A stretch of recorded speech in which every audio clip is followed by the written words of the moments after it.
Hi. Something amazing happened. Marta and I were having lunch at this little kind of restaurant outside on the square. And opposite we can see the palace. And the view that we're actually seeing is from an apartment of a complete stranger that we met whilst we were eating at this little trattoria place. And he's just got the most amazing view from his balcony, right? So he came up to us, introduced himself to us, and this is his apartment, right? So his apartment has an amazing view. So this is him. This is Carlos. Say hello, Carlos. Hi, baby. So we're inside Carlos's.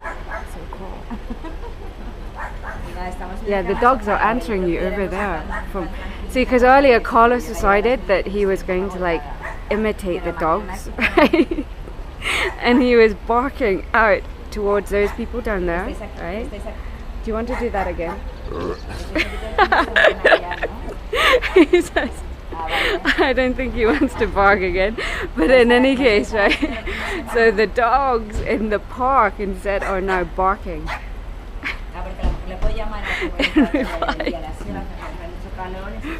Oye, ¿tu amiga habla tanto por teléfono? Huh? Dile a tu amiga que por teléfono. It's 10 a.m. and I'm on the other side of the square where Carlos lives. As you can see, there are police cars around the square because essentially the palace is just here, hence the substantial or rather noticeable police presence. It's quite an interesting structure actually, and it's got its own car park over there, and if we pan more to the right we can see skyscrapers in Madrid, so it's quite a contrast. We're now looking through the railings onto the main courtyard of the Palacio Real. So towards the left, visitors can go and see some of the views in the gardens. And towards the right is the gift store. Coming back from the railings and panning towards the left, there's obviously some construction work underway in this area, and it actually houses quite a magnificent church.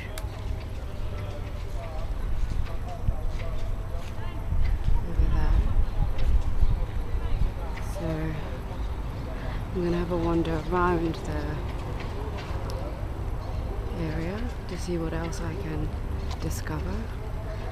It might be possible if I head towards the right to get a kind of overview of the whole of Madrid. I'm gonna go to the Reina Sofia Museum to meet her later, but this morning I'm just going to have a wander around, go to Del Prado Museum, see what this garden is like up close and personal. As you can see, there aren't that many people around this morning.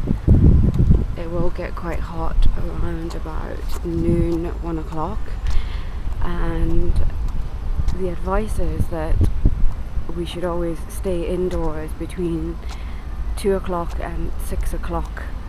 It's quite strange because when Carlos and Marta talk about the afternoon, they're actually talking about 5 or 6 o'clock during the day, and for me that's evening, right? But to them it's afternoon.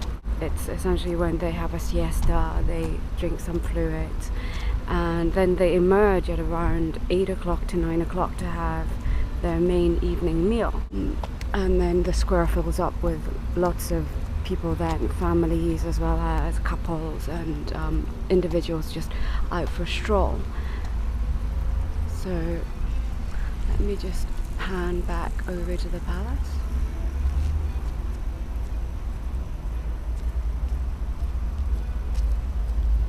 So that's how it looks 50 yards away from the main doors. And then obviously in the gardens there are lots of statues around. There's a statue here.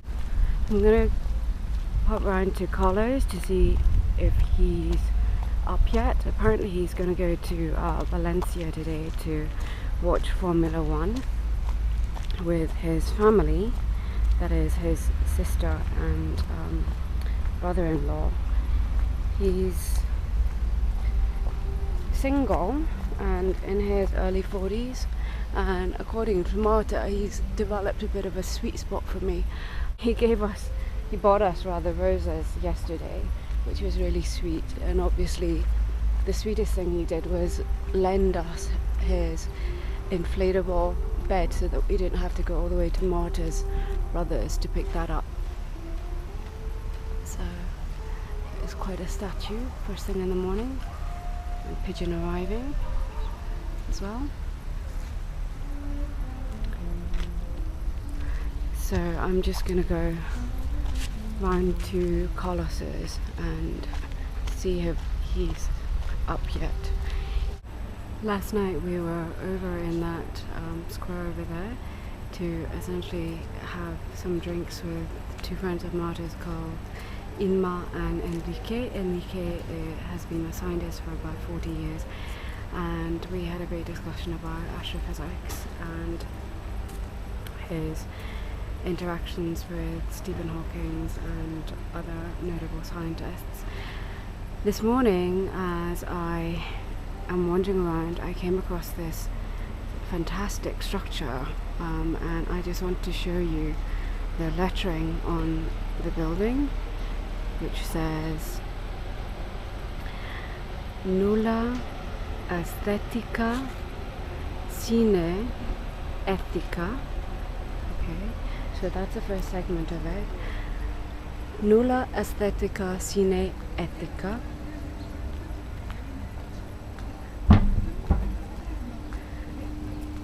And then here it informs us that this is the Escuela Superior de Music Reina Sofia, and above is the other part of the phrase, which is Nulla Etica Sine Estetica.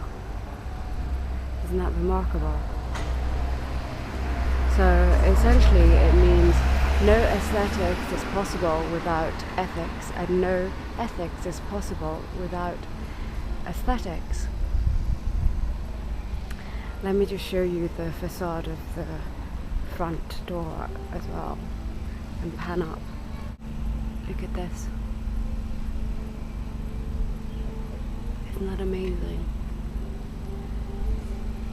And it literally is just around the corner from the palace, which is over there, as well as the gardens